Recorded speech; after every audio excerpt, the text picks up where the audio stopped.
Ya, apa kabar Bapak Ibu guru hebat? Alhamdulillah, luar biasa. Alhamdulillah.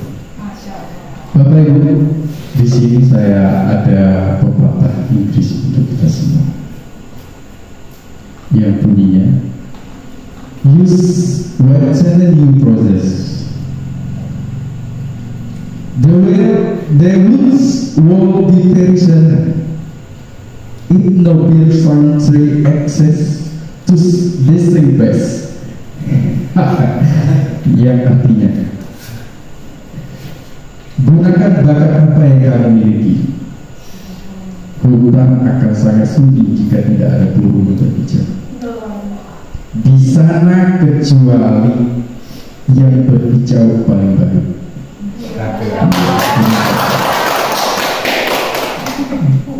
Bismillahirrahmanirrahim. Assalamualaikum warahmatullahi wabarakatuh. Sebelumnya Bapak Ibu, saya ucapkan terima kasih ya, terutama kepada Bapak Kepala Sekolah, Bapak Dodi Purwansah, Sarjana Pendidikan Guru.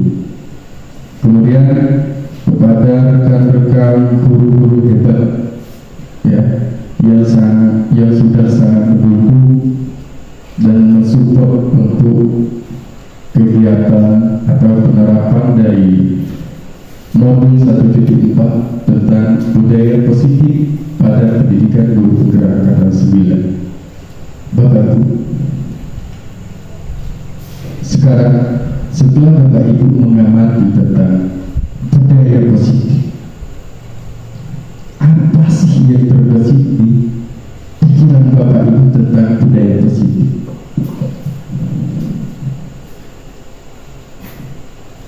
Apa Bapak? Yang terbesit di pikiran itu tentang budaya positif? Segala sesuatu, kegiatan. Ya, silakan. Segala satu kegiatan Yang mengandung kegiatan-kegiatan ya, baik. Iya, keren. Ada lagi yang bisa menggunakan pendapat seperti itu? Coba Pak Suroman.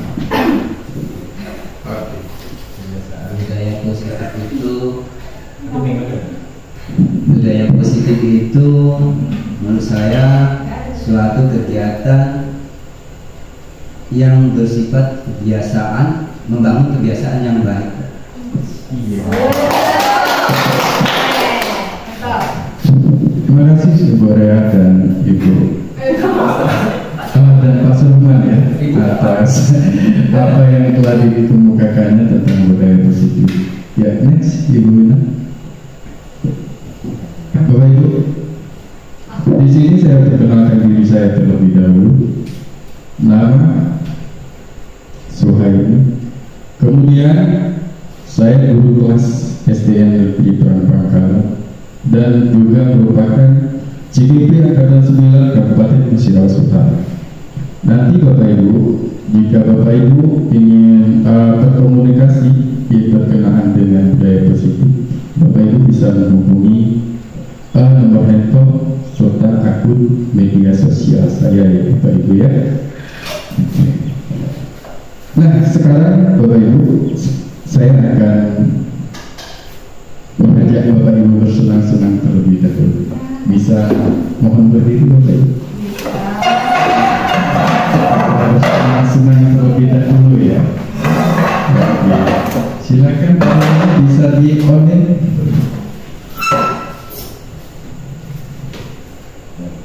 Oke. Ya udah paham.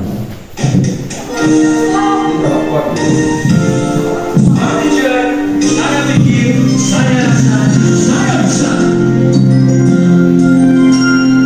Tangan ke atas menggapai lipat, tangan ke samping burung yang terbang, tangan ke depan ikan berenang, gerakkan hati siap berdoa, siap berdoa. Aku tak lupa hati gunung-gunung, hati gunung.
Sudah pada semangat Bapak Ibu? Semoga kita makin maju, makin semangat lagi. Next, Ibu Wina Kurnia. Nah, ini ada kesepakatan kelas kita Bapak Ibu. Jadi selama proses saya menyampaikan materi nanti, ya, ini yang akan kita laksanakan, ya, supaya kegiatan kita itu dapat berjalan dengan kondusif. Yang pertama, menghargai orang yang sedang berbicara, Bapak Ibu. Nanti kalau teman kita berbicara, yang lain mohon didengarkan. Kemudian mengangkat tangan ketika ingin berpendapat, serta jika ada Bapak Ibu yang ingin keluar, kita izin lebih terlebih dahulu, ya. Nah, kalau kesepakatan kelas ini biasanya ada konsekuensinya Bapak Ibu. Apa yang konsekuensinya untuk kita semua? Ya? Nyanyi Pak. Nyanyi, ya nyanyi. Jadi kalau nanti kita ini ada di luar dari kesepakatan, 3 kesepakatan ini, kita akan bernyanyi Bapak Ibu, ya? Sepakat, ya? Oke, next Ibu Wina. Ya, Bapak Ibu, budaya positif itu ini merupakan perwujudan dari nilai dan keyakinan universal yang diterapkan di sekolah. Next. Nah, sementara untuk konsep inti dari budaya positif, yang pertama ada disiplin dan nilai kebijakan yang universal.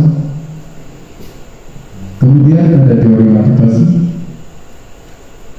keyakinan kelas, kebutuhan dasar manusia, 5 posisi kontrol dan segitiga restitusi. Oke, sekarang kita akan masuk kepada konsep-konsep tersebut. Silakan Ibu. Nah, menurut Bapak Ibu nih, ya, apa sih disiplin positif dan nilai kebijakan universal itu? Ada yang bisa berbagi Bapak Ibu? Ya, silakan.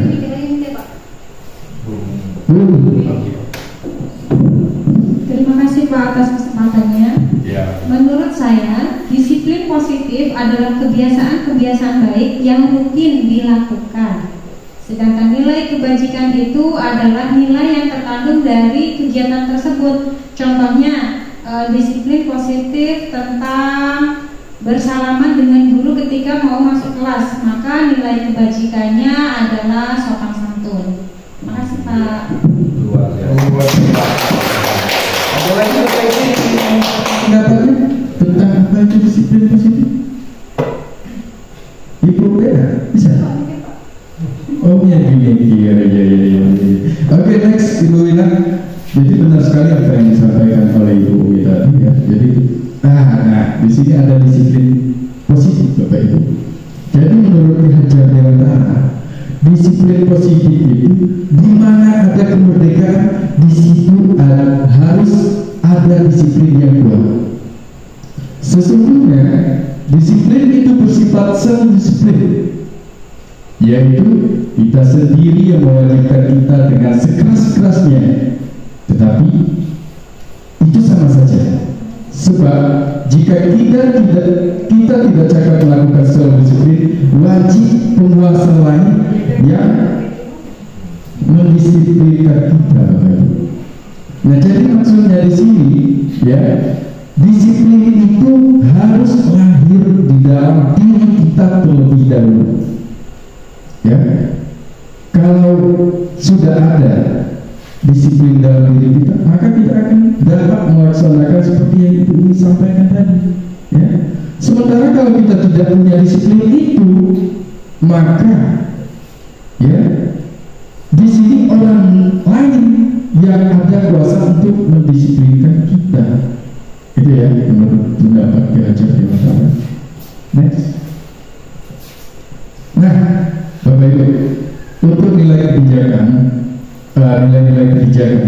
Menurut Dian Gosen, ia mengatakan menggerakkan motivasi dari dalam untuk mendapat tujuan yang mulia yang diinginkan.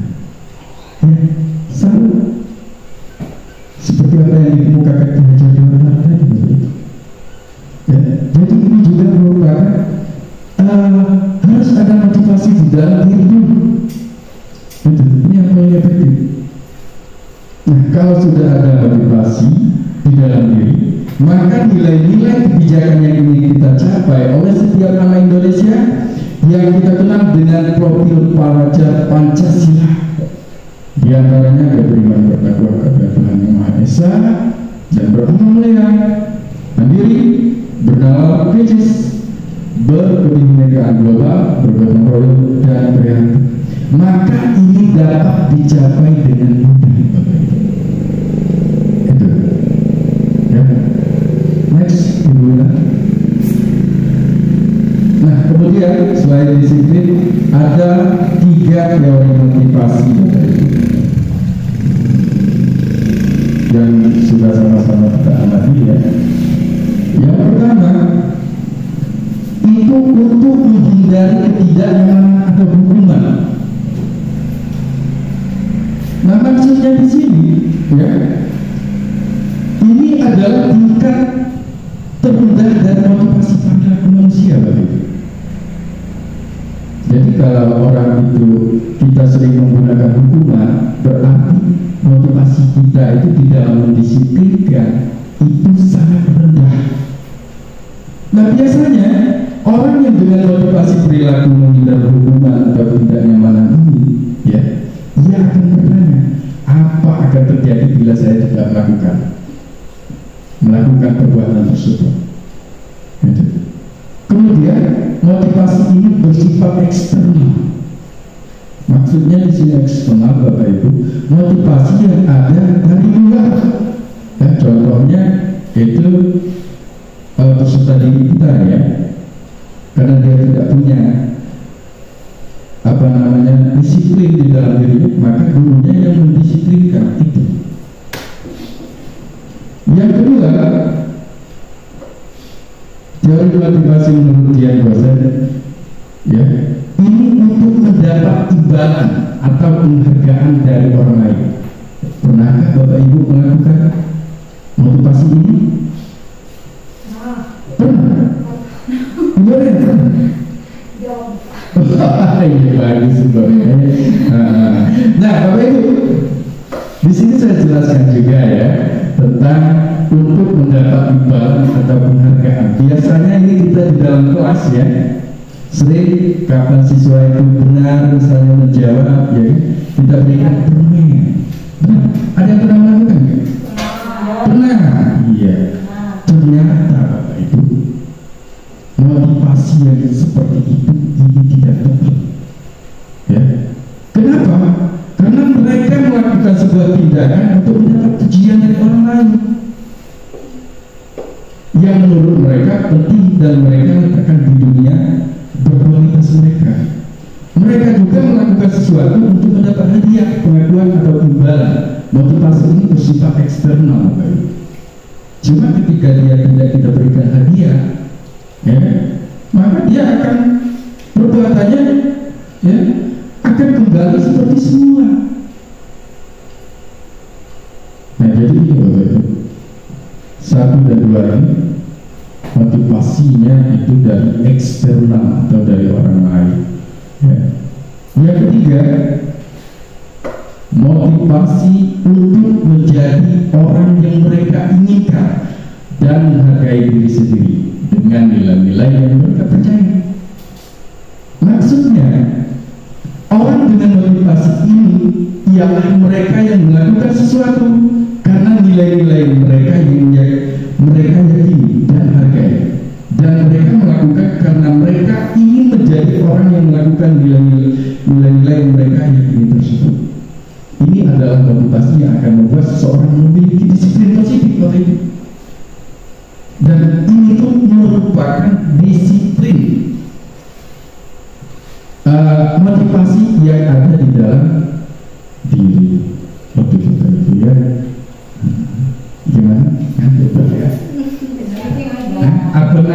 ini kita panas-panas lagi. Speaking lagi.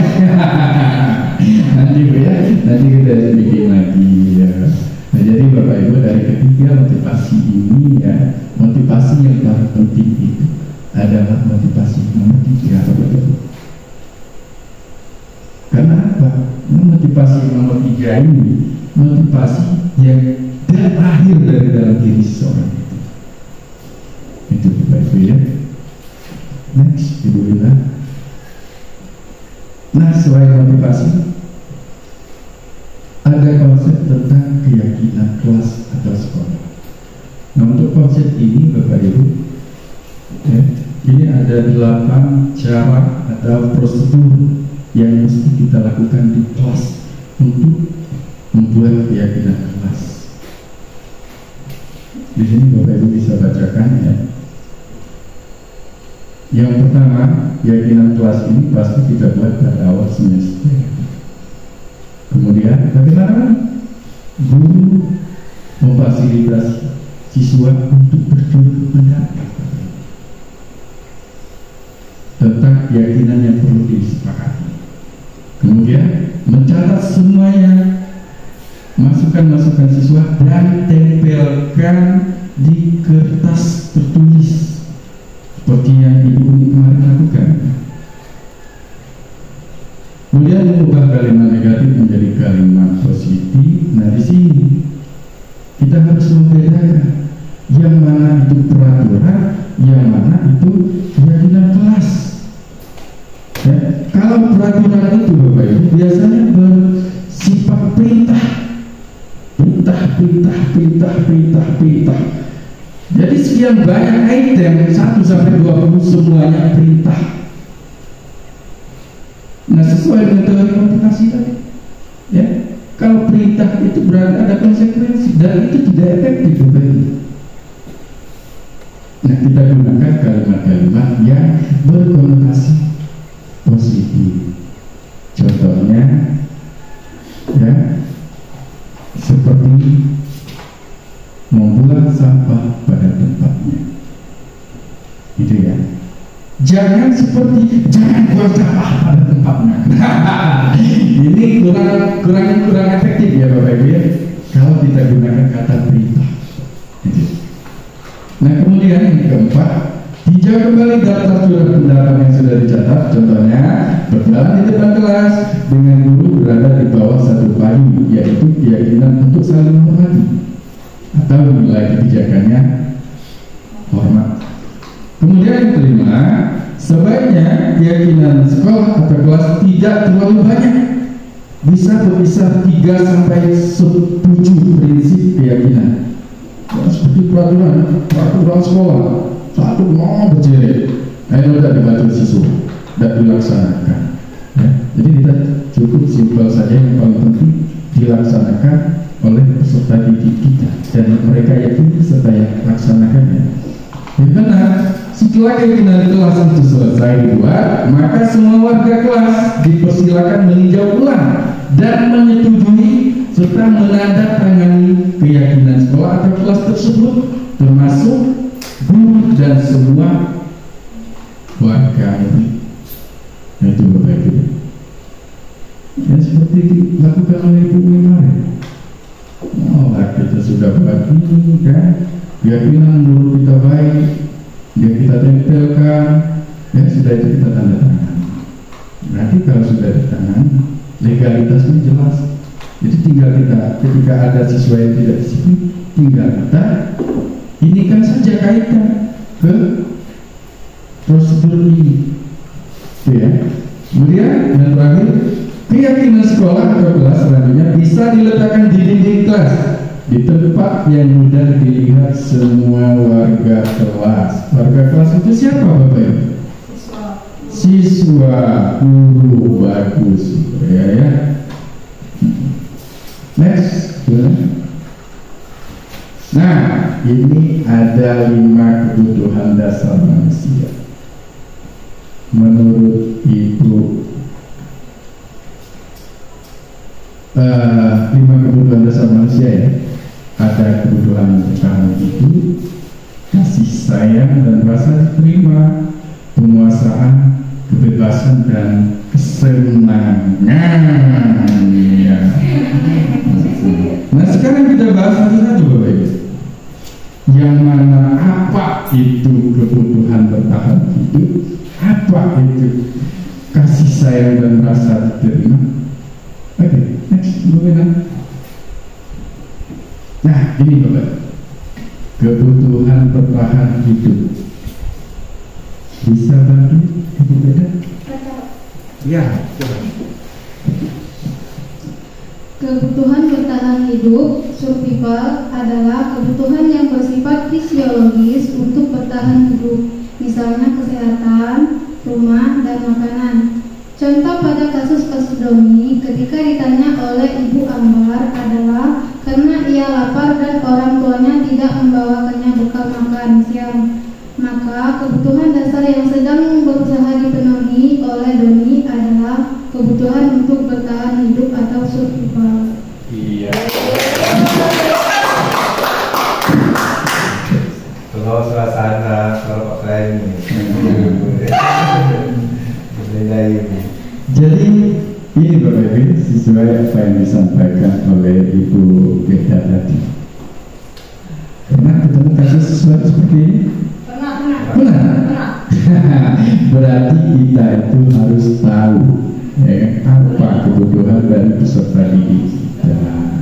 Selanjutnya, nah ini Bapak Ibu, kebutuhan akan kasih sayang dan rasa diterima. Awalnya gue kenal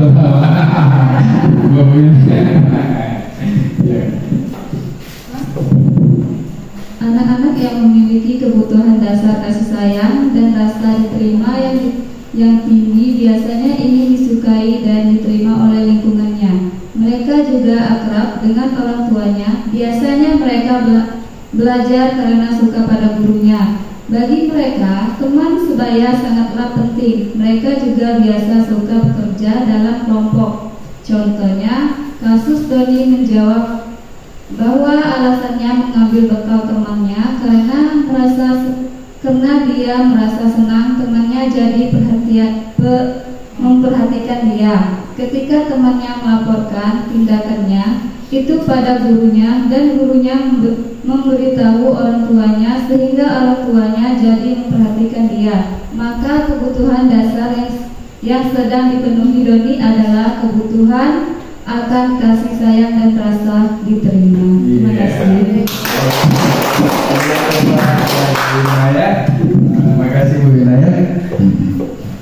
Jadi Bapak Ibu, kalau kita ketemu siswa yang misalnya ngambil makanan temannya atau ngambil mainan temannya, jangan langsung dilarang Bapak Ibu. Ini kalau kita tahu kebutuhan ini, ya kita harus memahaminya. Begitu ya. Next. Nah, yang ketiga ada penguasaan. Jadi manusia ini ya ada kebutuhan tentang penguasaan juga. Nah, orang yang seperti ini biasanya memiliki kebutuhan dasar akan penguasaan yang tinggi. Biasanya selalu ingin menjadi pemimpin, Bapak Ibu. Mereka juga suka mengamati semua, mencoba hal baru dan merasa kecewa bila melakukan kesalahan. Kemudian mereka juga biasanya rapi dan sistemik serta selalu ingin mencapai tujuan yang baik. Apabila jawaban Doni adalah dia merasa hebat karena temannya jadi takut dan dia akan menuruti keinginannya, maka sebetulnya Doni sedang berusaha memenuhi kebutuhan tentang penguasaan. Bapak Ibu ya. Next. Nah selanjutnya ada kebutuhan kebebasan. Jadi anak-anak yang kebutuhan akan kebebasan ini, mereka perlu banyak bergerak, Bapak Ibu. Mereka perlu banyak, suka mencoba-coba, tidak terlalu pengaruh terhadap orang lain. Ya, bila jawaban Doni dalam kasusnya adalah bahwa dia merasa bosan dengan bekal makanan yang dibawa ibunya, dari rumah karena ibunya selalu membawakan bekal yang sama. Oleh karena itu, dia ingin mencoba makanan teman-temannya yang beraneka ragam. Maka Doni sedang berusaha memenuhi kebutuhannya akan kebebasan, Bapak Ibu. Ya. Soal terakhir, kebutuhan akan kesenangan. Biasanya anak-anak dengan kebutuhan dasar kesenangan ini, ya, dia akan menikmati apa yang dia lakukan. Mereka juga berkonsentrasi tinggi saat mengerjakan hal yang mereka senangi. Mereka senang permainan dan suka mengoleksi barang-barang.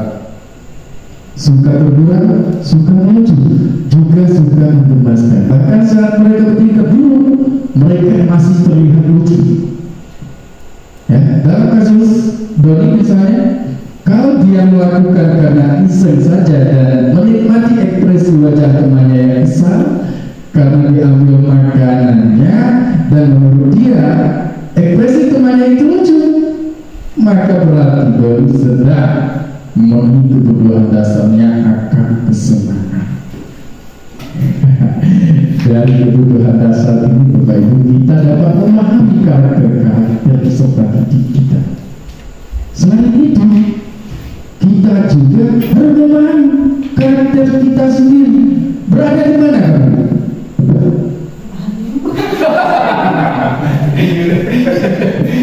Semuanya. Oh, semuanya. Ya, bagus sekali.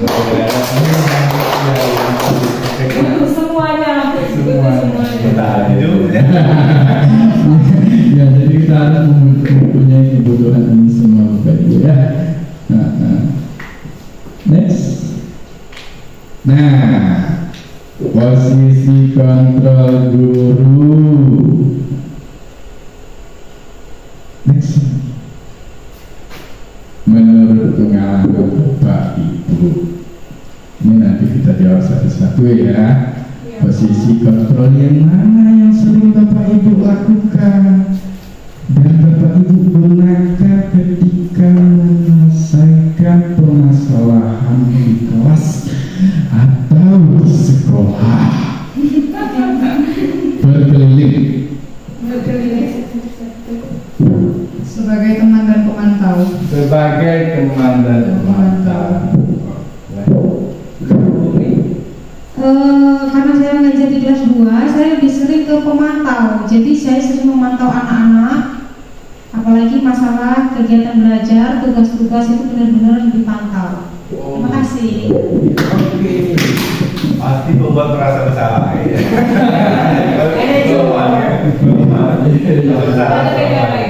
Aduh, itu aku yang benar kata Pak tadi, pembuat merasa bersalah teman dengan pemantau, Pak. Lanjut, Pak Ali. Kenapa Pak Ali? Jadi posisinya Kalau saya, kalau anak-anak itu lebih sering ke teman ya. Kita men-sharingkan apapun masalahnya anak-anak, kita rasakan anak itu butuhnya kontrol gitu.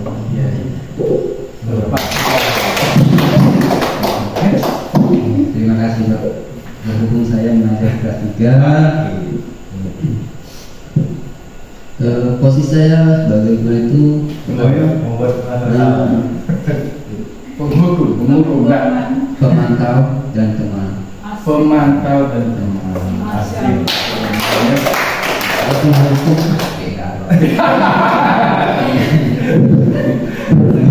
Jangan saling menuduh, ya. Kontrol diri masing-masing. Kalau menurut saya, dari kelima posisi kontrol yang ada itu, mungkin saya di posisinya untuk sementara ini pemahamannya di posisi 3, yaitu sebagai teman. Jadi permasalahan yang terjadi ya saya rangkul seperti itu, saat diandaikan mereka itu adalah sebuah teman sehingga bisa bercurhat, enak menyampaikan permasalahan seperti itu. Iya.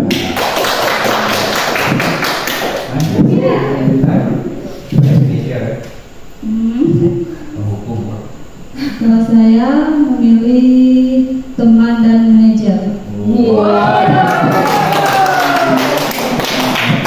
Oke, tepuk tangan untuk kita semua, Bapak.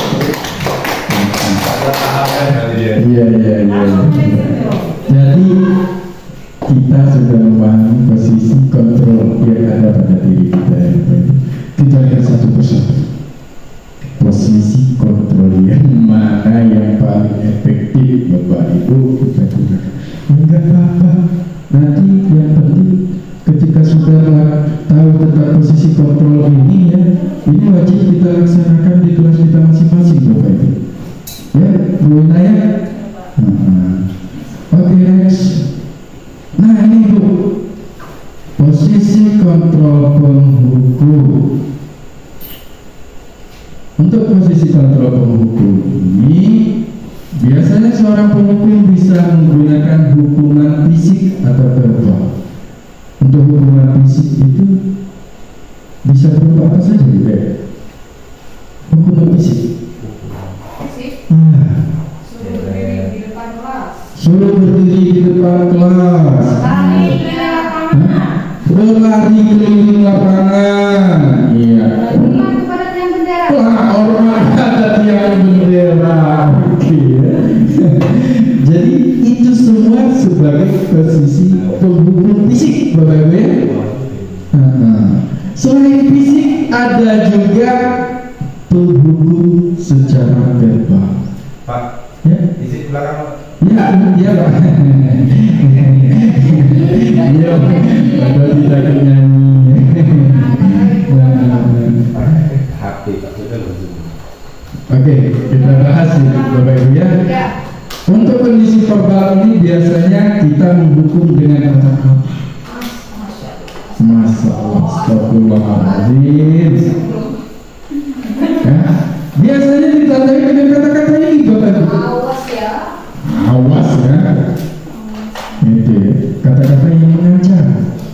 Kemudian kamu selalu saja salah.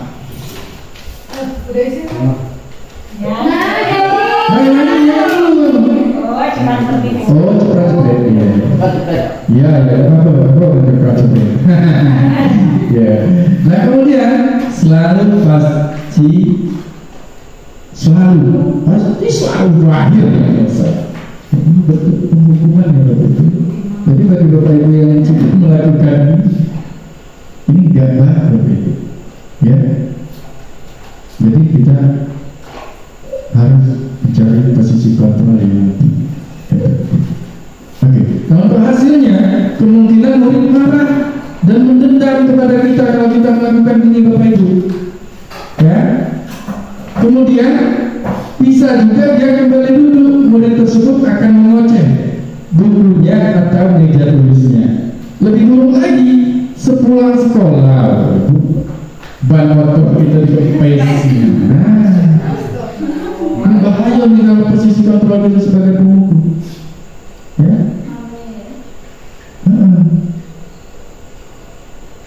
Ada yang punya posisi kontrol ini, sudah melaksanakan ini di kelas tanpa disadari kayaknya. tanpa disadari ya. Seringnya keluar penghukum sebagai verbal. Verbal ya. Tanpa kita sadari kan Pak. Bagaimana tuh caranya? Namanya manusia biasa kan Pak. Iya. Kadang tanpa disadari ternyata kita termasuk seorang guru yang memiliki kontrol penghukum. Iya. Dengan ngomong awas aja berarti sudah menghukum. Iya benar sekali. Benar. Awas ya jangan buang sampah di sana. Iya.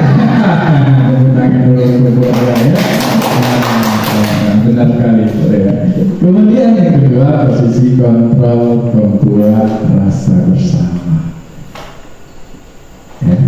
Nah di sini maksudnya biasanya orang yang menggunakan posisi kontrol ini menggunakan keheningan membuat orang lain merasa tidak nyaman, bersalah atau berhati. Biasanya kata-kata yang keluar dari mulut guru itu, ibu sangat kecewa sekali dengan kamu. Ayo tolonglah ibu, gimana kaki kalau ibu dimana kepala sekolah? Ya. Kemudian berapa kali bapak harus memberitahu kamu? Nah ini posisi kontrol pembuat rasa bersalah ya. posisi ini biasanya guru, ya, murid ini dia merasa bersalah Bapak Ibu. Nah, untuk hasilnya murid akan merasa bersalah, murid tertekan seperti ini tiba-tiba bisa meletus semangatnya Bapak Ibu. Ini lebih berbahaya dari posisi kontrol penghukum tadi. Anak yang dengan posisi pembuat merasa bersalah ini dapat menyakiti dirinya sendiri ataupun orang lain. Ini bisa lebih berbahaya dari sifat penghukum. Ya, ada yang tadi Bu Wina. Aku. Nah, Bu Wina. Ini betul-betul. Selanjutnya next. Posisi kontrol teman Bapak Ibu. Ini teman ini. Guru posisi teman mempunyai hubungan baik dan humor untuk mempengaruhi seseorang. Biasanya mereka berkata, ayolah Ibu, ya kan?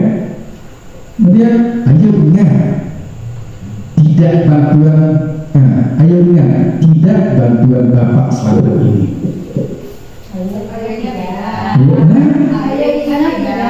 Iya, benar sekali Korea.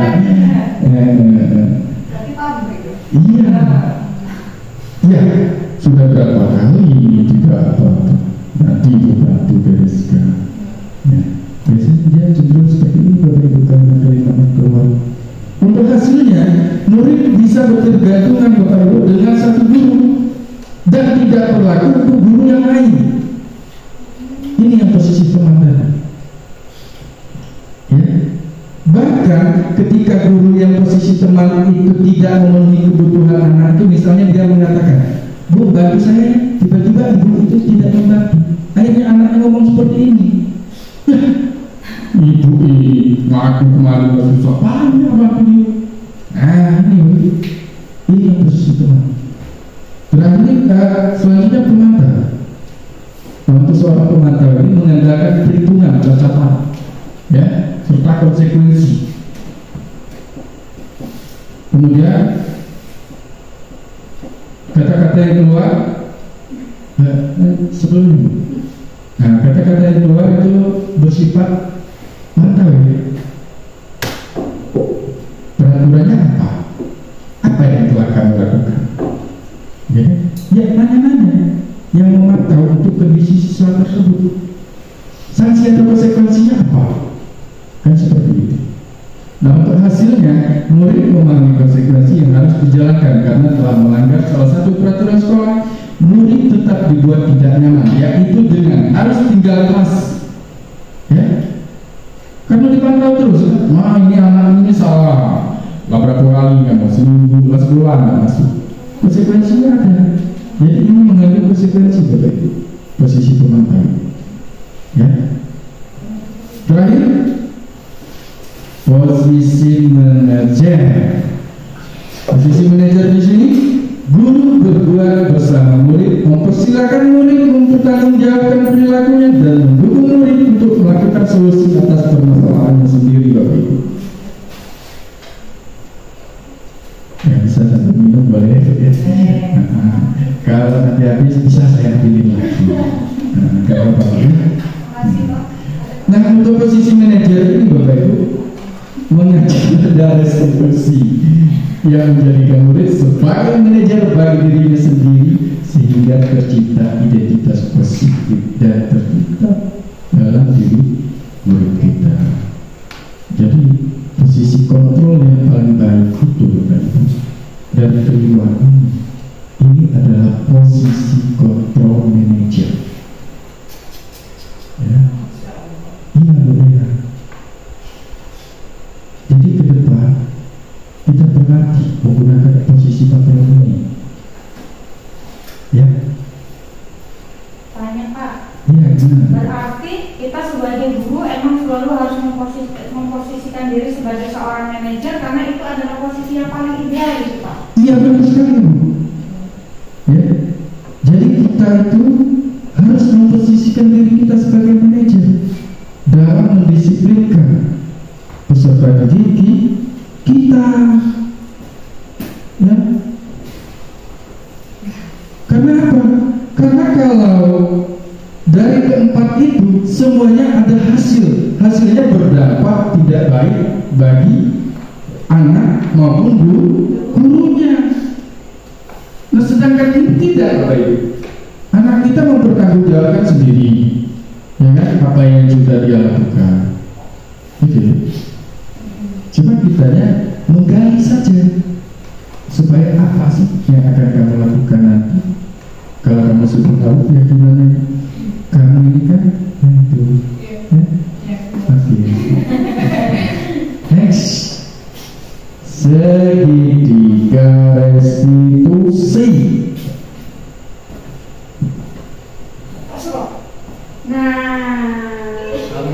Segitiga restitusi. Baca kan?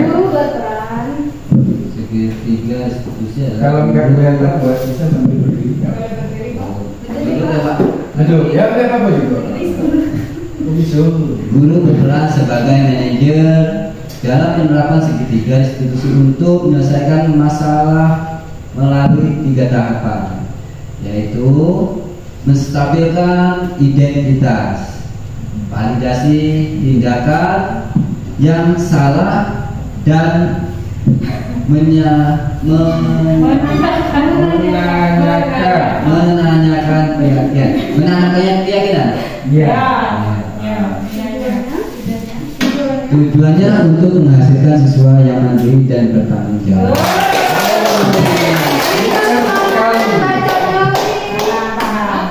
Super sekali Pak Sobat ya. Nah, Bapak Ibu, untuk lebih melengketkan ya, melengketkan apa itu segitiga restitusi dan posisi ketua manajer, saya punya ide Bapak Ibu. Mari sama-sama kita saksikan tayangan berikut ini ya. Nah, ini Bapak Ibu.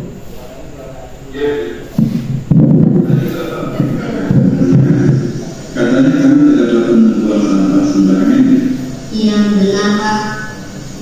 Menurut ingatan kami, sudah berapa kali kita membuang sampah sembarangan? Sudah sering, Pak. Menurut kami, membuang sampah sembarangan ini apakah suatu kesalahan? Iya, Pak. Jadi, setiap orang itu pasti pernah melakukan kesalahan. Yang penting kita harus selalu belajar dari kesalahan tersebut dan selalu memperbaikinya. Setuju? Setuju, Pak. Nah, sekarang kita cari solusinya bersama-sama ya. Iya, Pak. Jadi, kamu membuang sampah sembarangan pasti mempunyai alasan. Menurut kamu apa sih alasannya? Biasanya di rumah saya tidak pernah ada yang menegur, Pak, ketika membuang sampah sembarangan. Oke, kamu tahu keyakinan kelas yang telah kita sepakati itu? Tahu, Pak.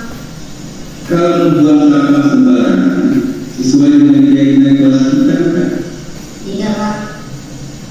Menurut kamu keyakinan kelas mana yang kamu lakukan? Menjaga kebersihan lingkungan, Pak.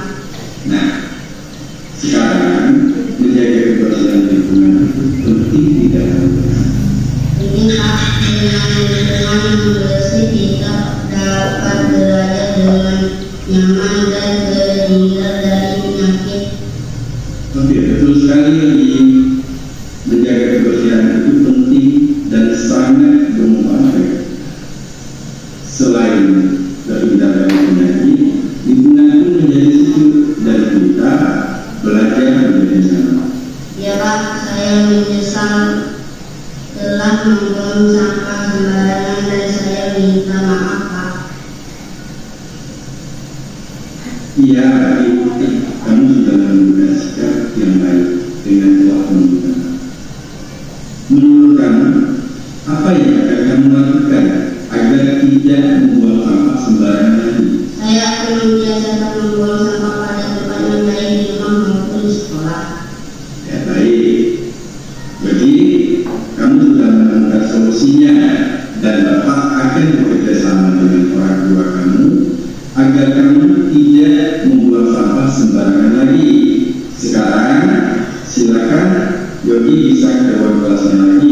Bapak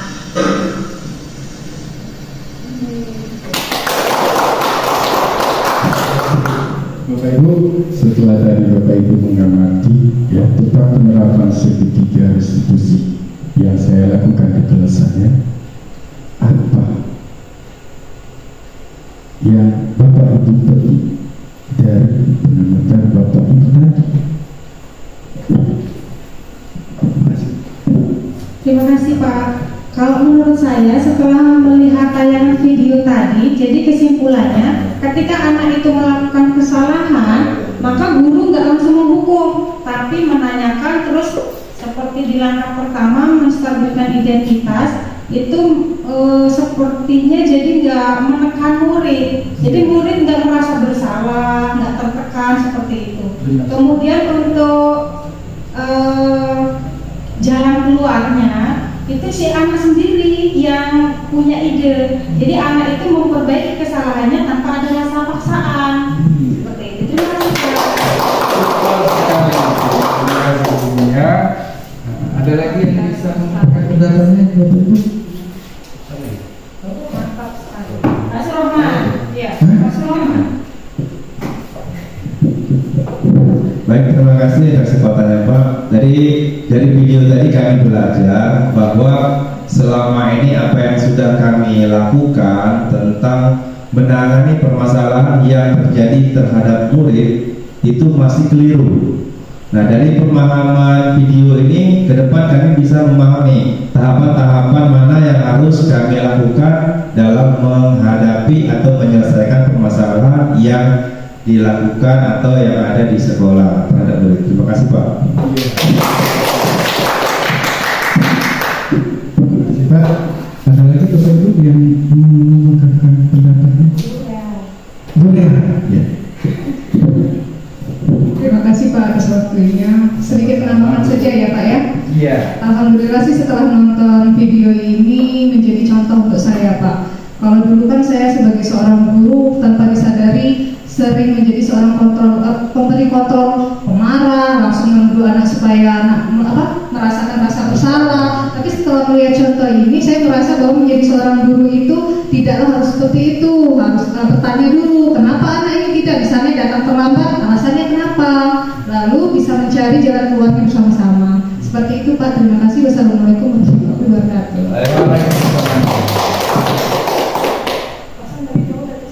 Ada lagi Bu yang mau mengumumkan pendapatnya? Bu Beda? Iya. Jawab. Terima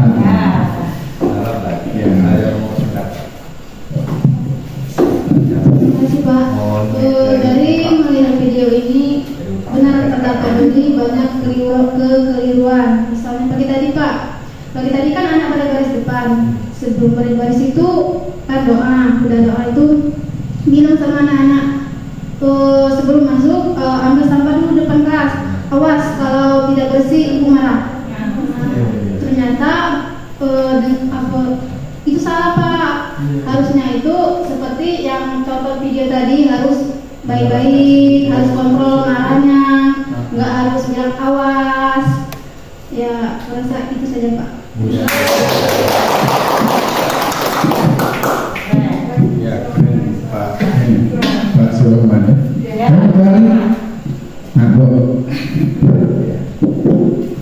Mungkin penerapan saya selama jadi guru atau tutor selama ini, saya melihat dari video Bapak materi tadi bahwa itu memang mencari solusi, tidak mendekatkan secara psikologis anak itu, dan juga anak mengakui bahwa dia bersalah. Dan yang ketiga, dia juga tidak mengulang lagi ataupun berjanji.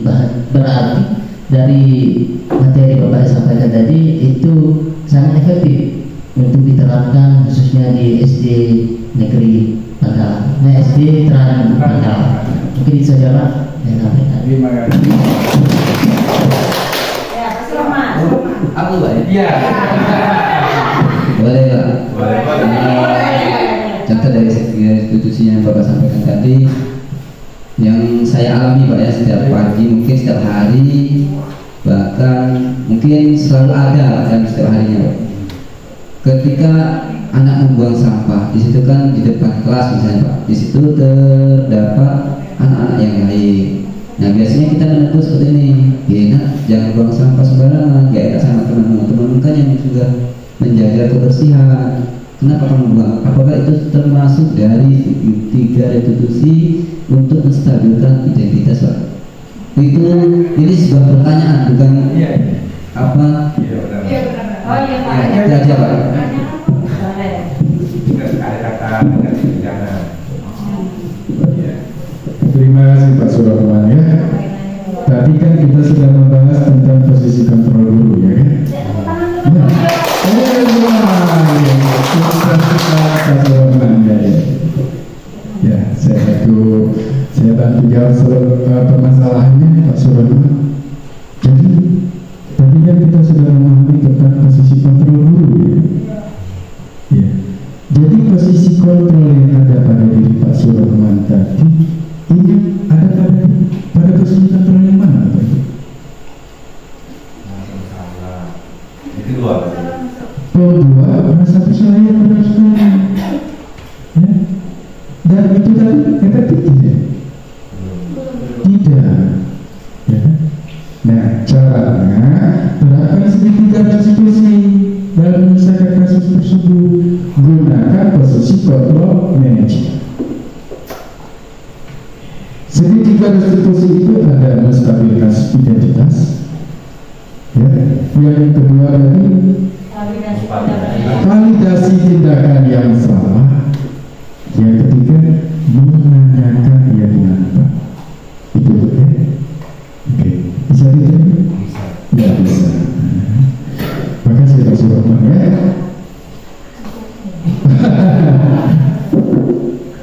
Ya demikian Bapak Ibu. Next.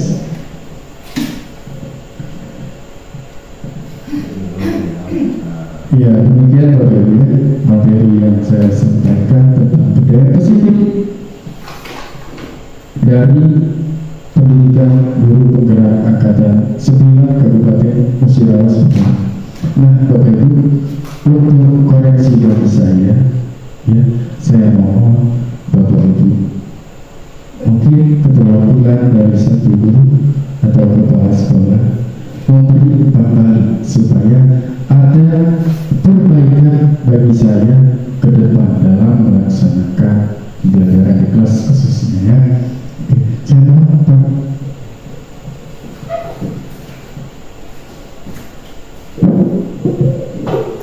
Baik, kita tepuk tangan dulu Pak Soeharto ya. Luar biasa sekali ya. Jadi kalau boleh saya mengatakan, alhamdulillah dengan program guru penggerak ini yang sudah masuk ke SD Negeri Pangkalan ini ya, saya merasa jauh ada perubahan, terutama dalam penyelesaian kasus-kasus yang terjadi terhadap murid ya. Nah, alhamdulillah setelah saya perhatikan pemahaman-pemahaman yang sudah dirasakan, sudah didapatkan oleh Pak Sohemi ya, tentang penyelesaian masalah menggunakan segitiga restitusi. Mudah-mudahan pemahaman ini bisa menyebar dan berbagi praktik baik kepada guru-guru yang lain, sehingga guru-guru SD Negeri Pangkalan ini dalam menyelesaikan kasus yang terjadi pada murid jangan sebagai penghukum. Jadi sudah bisa diposisikan menjadi seorang manajer. Terima kasih luar biasa Pak Soemi. Semoga kedepannya semakin baik, semakin sukses dalam karirnya atau dalam segala hal. Terima kasih teman-teman.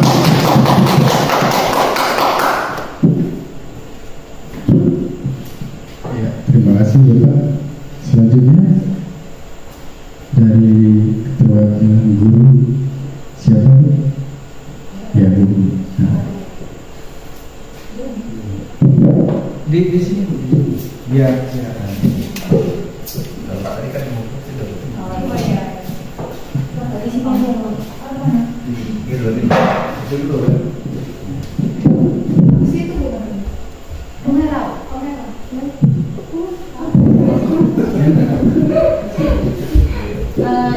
Ya terima kasih Bapak atas kesempatannya. Kalau menurut saya dari kegiatan yang sudah Bapak lakukan itu sangat membantu kami para dewan guru di sini untuk menangani masalah kasus-kasus yang terjadi. Jadi ternyata selama ini pemahaman kami terkadang seperti memberi hadiah itu sudah sangat efektif. Ternyata hal itu justru kurang efektif.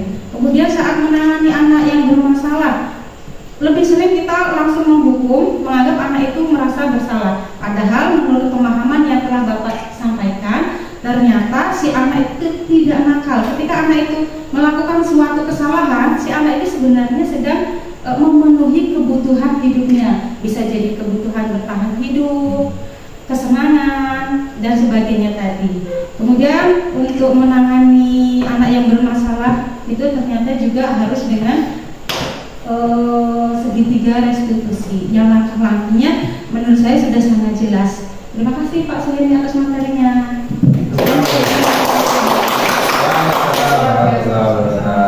Ya, luar biasa sekali ya. Terima kasih sekali lagi Bapak Ibu. Ya, saya secara pribadi ya ini sangat terharu bagaimana ya, karena dari awal ya sampai akhir ini, terutama Bapak Kepala Sekolah ya, sangat mendukung dan rekan-rekan guru juga ya. Alhamdulillah saya dapat melaksanakan ini sampai akhir. Saya ucapkan ribuan terima kasih Bapak Ibu ya.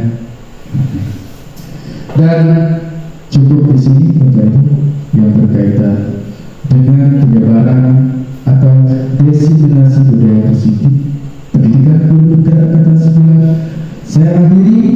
Jika ada perkataan yang tidak berkenan, saya mohon maaf Bapak Ibu, dan itu murni punya saya dan kebaikannya itu dari Tuhan.